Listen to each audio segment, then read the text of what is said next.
we're getting some very interesting earnings. Tesla and Netflix. And I know everyone wants to talk about that, and everyone else is going to be talking about that. So we're not going to talk so much about those earnings because, well, the calls haven't happened yet, and I think you can figure that out on your own. Just by looking at the stock charts, it's going to be super followed.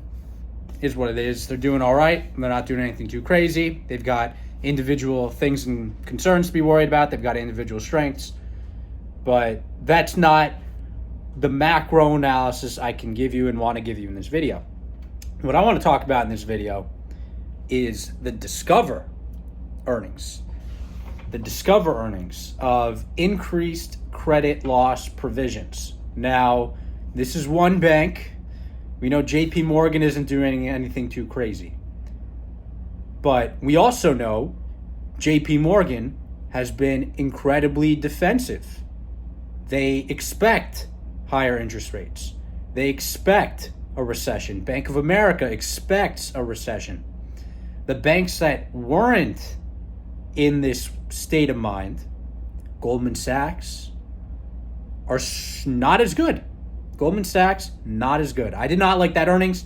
Obviously, the stock isn't doing anything too crazy, but I thought it deserved to do a little more crazy, particularly after they were the highest potential loss in the Fed stress test of the major banks for both commercial real estate and consumer credit. It's not an ideal combo. It's not like the second place was second place in both. Goldman Sachs was first in both. They're really just not making that much money, it seems, Goldman Sachs right now. I mean, yes, they're making a lot of money, but their margins or the return on equity, not so good. Not so good. So, interesting to say the least. Discover, a consumer-facing bank. You always see those Discover card ads. I don't use them. I'm not super familiar with their product, but I do know they are a consumer-facing business. And they had previously said in March they were starting to see credit. What was the exact term? I can't believe I just blanked on this term while I'm recording a video. Credit loss provisions were normalizing in March. Now all of a sudden, they're hiking credit loss provisions. I find that quite interesting. Quite interesting. And the stock's down 10%, and they're stopping buybacks. I mean, this is not the ideal combination. What is this telling me? What's my read on this? My read on this is that banks that are well prepared for stress are doing fine. Banks that were not as well prepared for stress, that are increasing credit loss provisions, are seeing some signs of weakness, some signs of stress. They're not as prepared for a less ideal outcome. And I think this is very timely, considering next week the Fed is going to increase capital requirements for banks. Clearly, put two and two together, something's brewing. Something's brewing. You listened to the JB Hunt call yesterday, which I did. They say freight recession. They want to be very clear on the call that this is a freight recession. That they have the ability to meet demand when it returns. Because it's not there right now. They want to be very clear that they don't want to convey the idea that there are green shoots in their business right now. No green shoots. No green shoots. They said no green shoots. Somebody asked, well, you said you didn't want to convey green shoots, but I want to dial on the potential that there's going to be a green shoot there. The answer? We want to be very clear. We're not trying to convey green shoots. No green shoots. JB Hunt, transportation company, shipping company, logistics company. No green shoots. No green shoots. Discover doesn't really seem like a whole lot of green shoots. Now, I haven't listened to that call. I'm probably going to tonight after the Tesla. But no green shoots. That's what we're seeing in a couple instances. I don't want to overuse this. Anyways, I still believe the economic pain, the household pain that Jerome Powell talked about at Jackson Hole in August last year, which was forecasting 4% interest rates, has not fully materialized. I think it's ahead of us. And this is important because for the S&P 500 overall and for many companies within it, earnings are declining despite positive GDP. And this is where I think the market is crazy. What we experienced in COVID was a situation unlike anything in history from a stimulative, quantitative easing perspective. It was the most aggressive monetary money printing in history by a lot. More than when Richard Nixon took us off the gold standard because we couldn't pay debts and we had to print money to pay our debts. More than that. Bigger increase in M2 money supply during COVID. That caused a decade of inflation.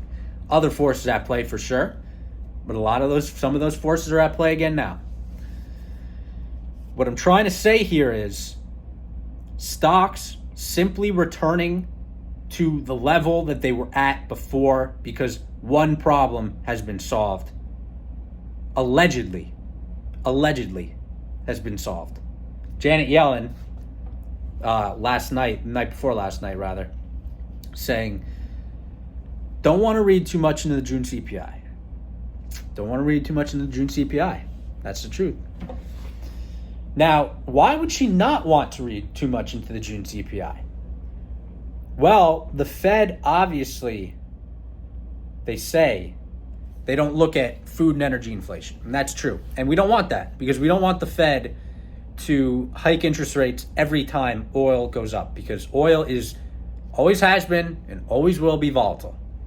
There's a lot of forces. It's the energy that powers the economy. So when something in the economy changes in some way, or within oil itself, which is more of what's happened, the price is going to change. So it's inherently volatile. It's inherently volatile because it's exposed to every area of the economy, which is both a good thing and a volatile thing. We're not going to say necessarily it's a bad thing. We don't want the Fed hiking every time. However, we do know they care about wages. And if you listen to some of the Fed members, they're talking about how their research is telling them that wages are not necessarily an inflationary thing. It's not that wages go up and inflation happens. What are wages? Wages are a response to inflation. Today we had the price of grain. Very important commodity. You ever heard of bread lines? Very important commodity, up 9% because of this Russia grain deal. Apparently we're not honoring their demands. Apparently, whatever that means. I'm very bullish on the price of oil. That's all I can tell you. Obviously I can tell you way more than that. We'll get to that in a second. What I'm trying to say here is wages follow prices. That's the Fed's research. That's their interpretation of it. We don't fight the Fed here on this channel. We're going with that. Wages follow prices. If the price of bread and the price of energy goes up, let's not forget. Actually, I'm not going to say that. I was going to say the government taxes people more than they spend on clothing and food. But food is a big part of people's budgets. People care about that a lot. The Fed talks about the price of lasagna. That's what Kashkari talks about. He said he's seen the price of lasagna. Mary Daly, a week ago, maybe 2 weeks ago, it was like the day before CPI, said she was talking about eggs. That was a very peculiar thing to include because they say they don't prioritize food and energy, and the price of eggs has come down. She still referenced it. Interesting. Anyways, if these very important things go up, food and energy, very important things to lower income people, larger share of their wallets, wages are going to go up. That's the thing. Wages have gone up in part to follow prices. And we know how the Fed feels about above trend in wage growth that is not consistent with 2% inflation. So I am not optimistic. I am not waving the flag on victory for inflation over. Energy. Oil up 1% today, getting close to continuing the breakout over the last month. Came down. Why? Why did energy come down? Why did oil come down today? Oil came down today because inventory levels fell less than expected. Doesn't matter. Buy the dip here. Why buy the dip here? Because nobody ever gets inventories right. They get them wrong 95% of the time. 95% of the time. What matters is the draw versus build trend. Is the are inventories in the United States being generally drawn down, indicating a supply deficit, or are they generally being drawn up? You can't look at 1 week. Could be anything. Could be storms causing people not to drive that week. Could be, a shipment arriving. It can literally be things like that affect inventories. So you can't look at 1 week. You look at the trend. The trend is inventory draws despite SPR releases. Guess what was also in the inventory data this week? The first week of 0 SPR releases in months. As a matter of fact, a drum roll please, massive 1,000 barrel addition to the SPR. Addition. I'm kidding on the massive part. Okay, that's nothing. That is symbolic. That is purely symbolic. That is preparing everyone for the idea, letting things slowly marinate. They're not going to refill this thing quick. Not going to happen. No way Biden does it. No way. And we know he's not going to do it. Granholm already said it's not going to happen in a Biden presidency. They're saying the caverns need repairs. That is the biggest BS I've ever heard. They don't need repairs.